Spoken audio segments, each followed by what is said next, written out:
اللہ الرحمن الرحیم۔ پچھلے اسباق پڑھنے کے بعد اب آپ اس قابل ہو گئے ہیں کہ ان الفاظ کے معنی کو سمجھ سکیں۔ واجب ایک ایسی اصطلاح ہے جسے مختلف فقہا نے الگ الگ طریقوں سے بیان کیا ہے۔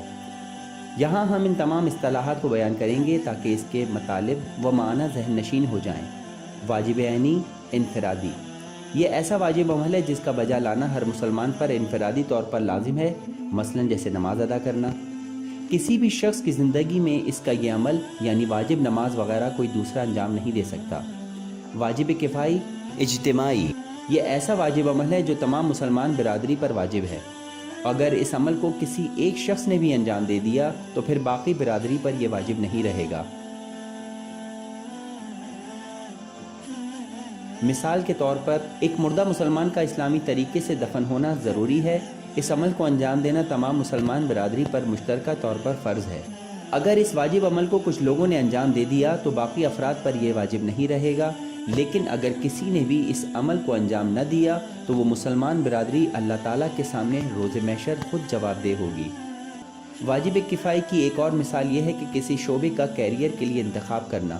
مثال کے طور پر اگر کسی شہر یا قصبے میں لوگ بیمار ہو رہے ہوں اور اس جگہ ان کی مدد کے لیے کوئی ڈاکٹر موجود نہ ہو، یا مثلا کسی قصبے میں کوئی ایسا عالم دین موجود نہ ہو جو اس قصبے کے لوگوں کو حلال و حرام کے بارے میں سکھا سکے یا اس حوالے سے کوئی مدد کر سکے، تو پھر ان تمام مسلمانوں پر واجب کفائی ہے کہ ضروری شعبوں میں سے کسی ایک کا انتخاب کریں، لیکن اگر ان میں سے کوئی ان خاص و ضروری شعبے کا انتخاب کر لے تو باقی افراد پر یہ واجب نہیں رہے گا۔ واجب فوری، یہ ایسا واجب عمل ہے جس کو فوراً اور تاخیر سے پہلے انجام دینا ضروری ہے۔ مثال کے طور پر اگر زلزلہ یا گرہن واقع ہو جائے تو اس واقعے کے زائل ہونے سے پہلے اس متاثرہ جگہ کے رہنے والوں پر واجب ہے کہ نماز آیات انجام دیں۔ واجب تخییری، یہ ایسا واجب عمل ہے جس میں انجام دہی کے لیے اختیار موجود ہے۔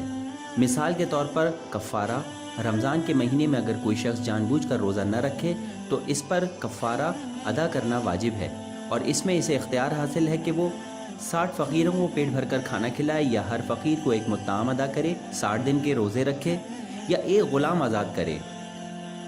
واجب مقدمی، یہ ایک ایسا واجب عمل ہے جو بذات خود واجب نہیں ہوتا، بلکہ یہ تب واجب ہو جاتا ہے کہ جب اس کے بغیر دوسرا واجب عمل انجام نہ پا سکے۔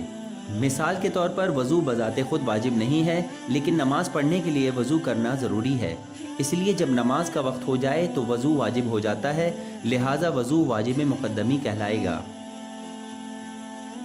واجب تعبدی، ایسا واجب عمل ہے کہ جس کے لیے نیت واجب قربتاً اللہ کی ضرورت ہوتی ہے، مثلا نماز، روزہ، حج وغیرہ۔ واجب توسلی، ایسا واجب عمل ہے کہ جس کے لیے قربتاً اللہ کی نیت کی ضرورت نہیں ہے، مثلا والدین کی فرمانبرداری، وعدہ نبھانا، اپنی جان کسی خطرے سے بچانا وغیرہ وغیرہ۔ اس کے علاوہ بھی کچھ اقسام فقہا نے بیان کی ہیں۔ اگر کسی کو مزید معلومات حاصل کرنی ہے تو وہ ان کے رسالہ عملیہ یا توضیح المسائل سے حاصل کر سکتا ہے۔